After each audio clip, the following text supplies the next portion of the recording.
এই 31st নাইটে যদি আপনি কিছু করতেই চান, তাহলে আমি বলবো, আমার পরামর্শ, সুন্দর করে ওযু করে আইসে আপনাকে জায়নামাজে দাঁড়াতে হবে। দাঁড়ায় 2 রাকাত নামাজ পড়ে চিন্তা করবেন, আল্লাহ 1 বছর যে চলে গেল, আমি এই গত বছরে কি করলাম, দিনের জন্য কি করলাম, দুনিয়ার জন্য কি করলাম, পরিবারের জন্য কি করলাম, কতটুকু জ্ঞান অর্জন করলাম, কয়টা কোরআনের আয়াত শিখেছি 1 বছরে, কয়টা হাদিস শিখলাম, কয় ওয়াক্ত নামাজ ঠিক মতো পড়লাম, রমজানের সম রেখেছিলাম কিনা, দান সদকা করেছিলাম কিনা, সৎ কাজে আদেশ করেছিলাম কিনা, অসৎ কাজে নিষেধ করেছিলাম কিনা, এই ফিকির করতে পারেন আপনি বসে বসে। যদি করতেই হয় কিছু, তাহলে এটা করতে হবে, অন্য কিছু করার সুযোগ আছে, উচিত হবে।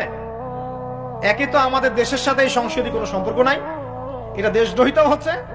আবার ইসলামের সাথেও এর দূরত্ব কোনো সম্পর্ক নাই, ইসলামের সাথে দ্রোহিতা করা হচ্ছে। তাহলে বলেন, আমরা যদি আল্লাহ এবং তার রাসূলের সন্তুষ্টি চাই, তাহলে আমরা কি আল্লাহ এবং তার রাসূলের